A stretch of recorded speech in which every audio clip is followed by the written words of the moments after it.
Capítulo 11. Não me contaram que espiritualidade não é igual a IR à igreja. 9 meses depois do casamento, Gil e Matt se sentaram em meu consultório.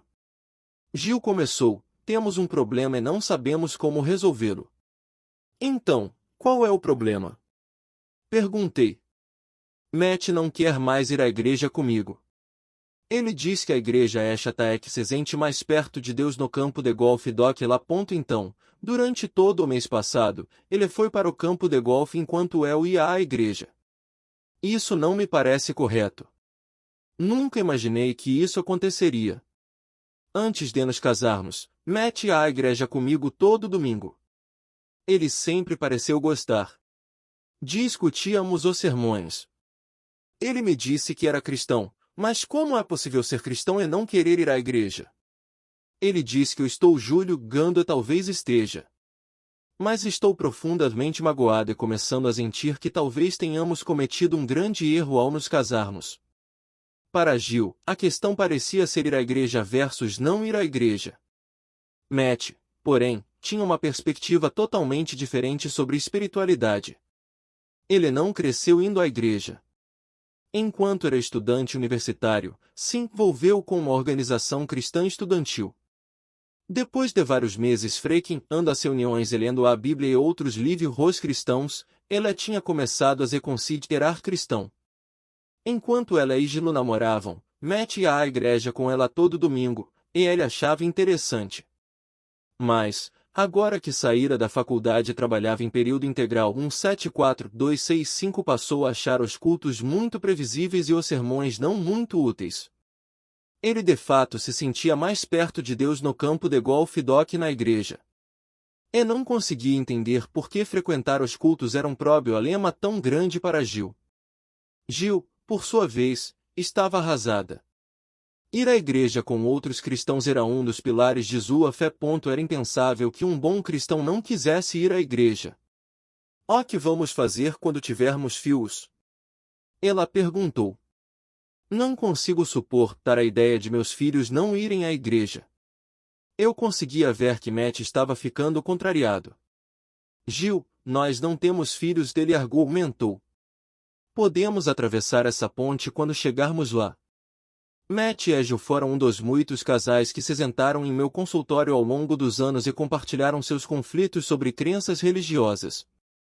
E apesar disso, 175265 espiritualidade geralmente é a última coisa que se discute durante um namoro. Na verdade, muitos casais jamais pararam para discutir suas crenças religiosas. Como terapeuta, acho isso bastante desapontador. Como obtive minha graduação e pós-graduação em antropologia, geralmente sou atraído por descobertas culturais feitas por antropólogos.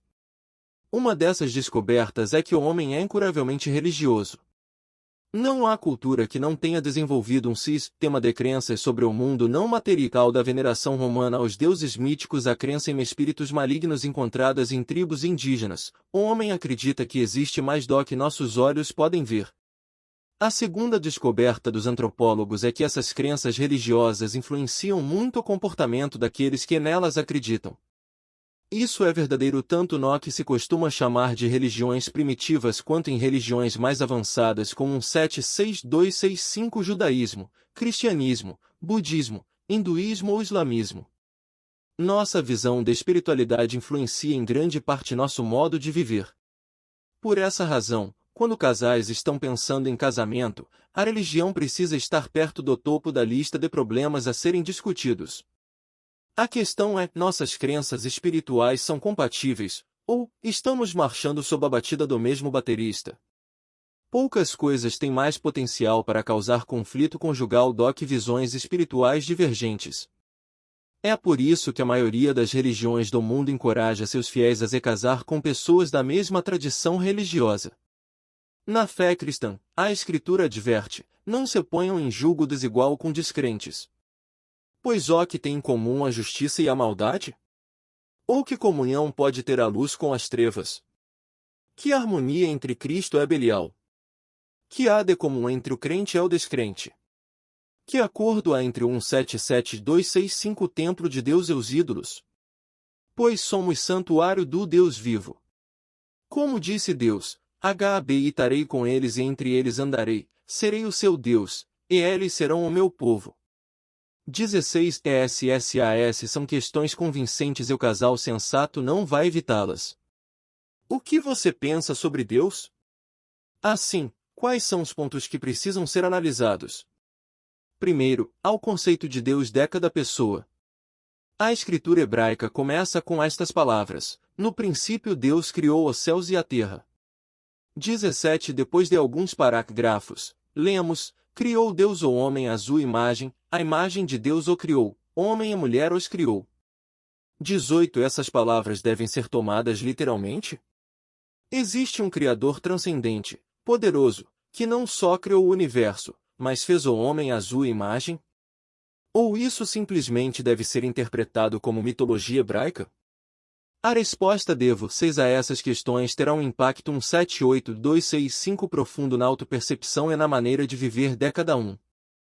Se você concorda que Deus existe como Criador e sustentador do universo, a questão seguinte é: Deus falou. A escritura cristã afirma: há muito tempo Deus falou muitas vezes e de várias maneiras aos nossos antepassados por meio dos profetas, mas nestes últimos dias falou-nos por meio do Filho, a quem constituiu herdeiro de todas as coisas e por meio de quem fez o universo. Ó Filho é o esplendor da glória de Deus e a expressão exata do seu ser, sustentando todas as coisas por sua palavra poderosa. Depois de ter realizado a purificação dos pecados, ele se assentou à direita da majestade nas alturas. 19 Além disso, a crença cristã é que Deus falou por meio dos antigos profetas hebreus, relembrados nas Escrituras do Antigo Testamento, é que Jesus Cristo é o Messias profetizado, ó Filho de Deus, que pagou a pena pelos pecados humanos, de modo que Deus pudesse perdoar a 179-265 humanidade e ainda ser um Deus justo. É por isso que os cristãos convidam todos a aceitar Cristo como seu Messias, receber o perdão de Deus e entrar em uma relação de amor com Ele. Suas respostas às questões a seguir revelarão o nível de compatibilidade espiritual entre vocês. Ao Deus que criou o universo e fez o homem à sua própria imagem? Deus falou aos homens? Sim, como ele falou? O que ele disse e como eu respondi à sua mensagem? Essas são perguntas fundamentais que precisam ser respondidas com honestidade. Tenho observado que muitas pessoas chegam à idade adulta sem nunca ter explorado seu próprio sistema de crenças. Elas se dizem budistas, hinduístas ou cristãs, mas fazem isso apenas porque foram criadas em um lar budista, hinduísta ou cristão. São budistas, hinduístas e cristãos culturais. Pessoalmente, elas não exploraram as 18265 crenças fundamentais dessas religiões. Não escolhemos nossa família e, consequentemente, a religião em que nascemos. Mas, como adultos, temos a responsabilidade de buscar a verdade em todas as áreas da vida. Se você entende que sua religião é apenas um artefato cultural, quero incentivá-lo a dispor de um tempo para explorar a história e as crenças de sua herança religiosa e discutir sua jornada abertamente com a pessoa com quem está namorando. Se você não pode ser honesto e aberto sobre suas crenças religiosas antes do casamento, provavelmente não fará isso depois, e isso tenderá a se tornar uma fonte de conflito. Explorando as ramificações tendo em vista que 80% da população dos Estados Unidos alega que o cristianismo é sua religião e na medida em que essa é minha própria herança religiosa, permita-me examinar com leitores cristãos questões 181-265 adicionais que acho que precisam ser abordadas antes da decisão do casamento. Todos sabemos que, dentro da Igreja Cristã Universal, os cristãos se apresentam nos mais variados tipos e formas. Os três maiores ramos da cristandade são a ortodoxia oriental, o catolicismo romano e o protestantismo. Apesar de essas três linhas concordarem com certas crenças centrais, como a divindade de Cristo, sua morte sacrificial e sua ressurreição dentre os mortos, elas discordam em muitas outras questões. Se você está pensando em se casar com alguém de fora de sua própria tradição cristã, eu o exorto a explorar as tradições de ambos e tentar negociar as diferenças. Casar-se simplesmente porque vocês estão apaixonados, ignorando as implicações dessas diferenças espirituais, é sinal de imaturidade. Assumindo que ambos são membros da mesma tradição cristã, é hora de examinar os pontos mais refinados de fé prática. Dentro 1822265 da tradição ortodoxa, há gregos ortodoxos, russos ortodoxos, armênios ortodoxos, etc. Todos têm crenças e práticas que diferem de país para país. Dentro da Igreja Católica Romana, crenças e práticas também diferem de país para país e até dentro do mesmo país. Por exemplo, em anos recentes, nas Américas, tem havido um forte movimento carismático entre os católicos romanos. Dentro da tradição protestante, há muitas denominações, luteranos, presbiterianos, batistas e metodistas, apenas para citar alguns. E há um grupo grande de igrejas que se chamam de não denominacionais.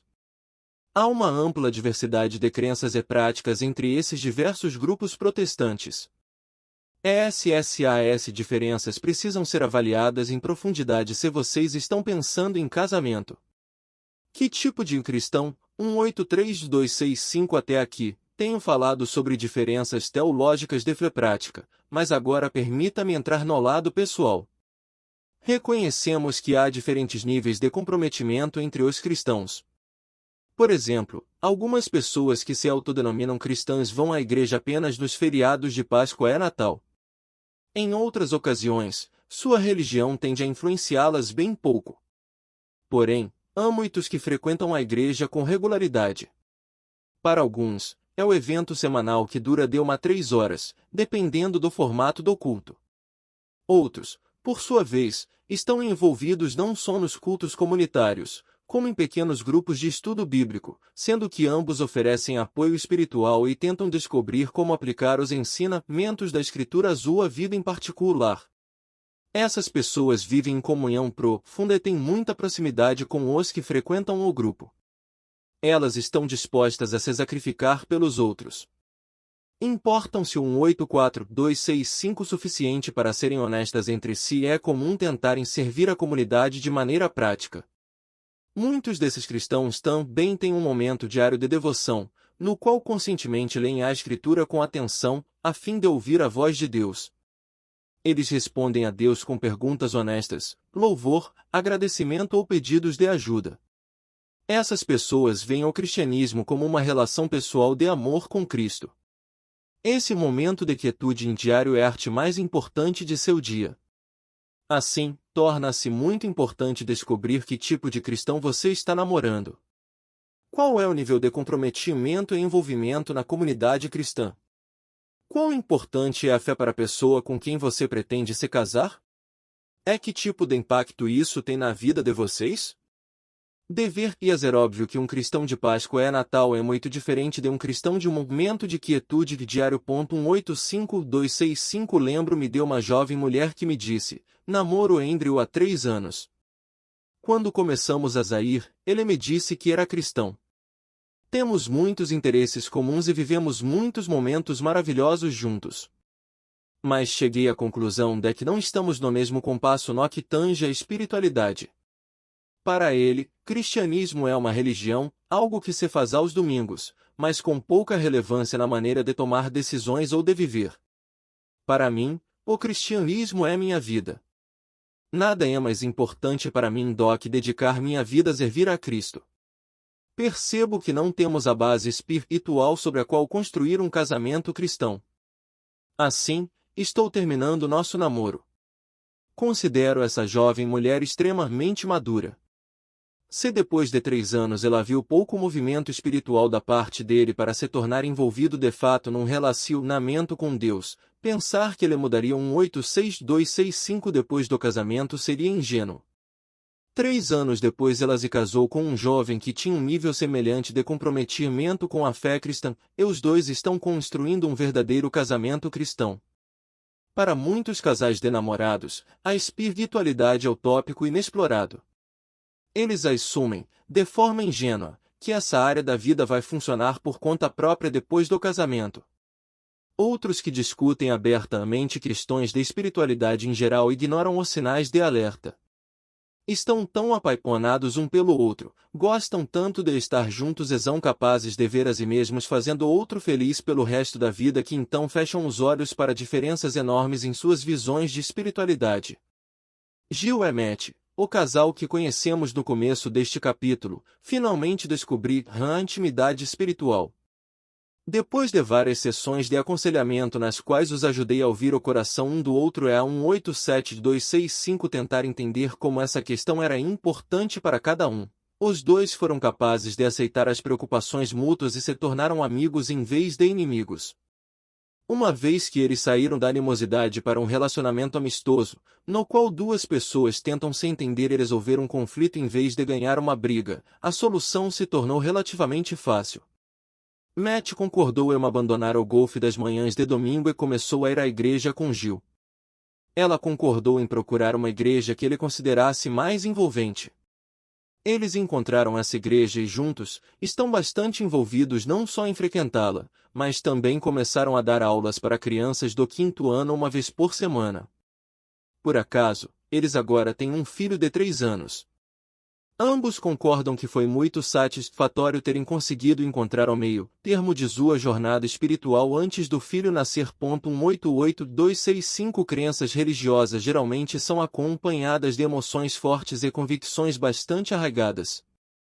Mesmo os ateus em geral defendem suas visões anti-Deus com tenacidade, essas crenças afetam sua abordagem da vida. Nesse sentido, apesar de negarem a existência de Deus, eles são profundamente religiosos.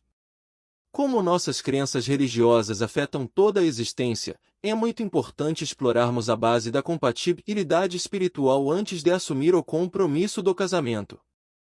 Espero que este capítulo os ajude a fazer isso. Recapitulando quais são as crenças religiosas básicas de seus pais? 2. Em que ponto de sua própria jornada espiritual você está? Você aceitou, rejeitou ou modificou as crenças religiosas que lhe ensinaram quando criança? 189-2653. Quais são suas crenças básicas sobre Deus? 4. A que organizações religiosas você está associado? Quão ativo e envolvido você é? 5. Como suas crenças religiosas afetam seu estilo de vida no dia a dia? 6. Se você está considerando se casar, discuta suas respostas com seu parceiro. 7. Você acredita que, em termos religiosos, vocês dois possuem o suficiente em comum para construir intimidade espiritual no casamento? 190-265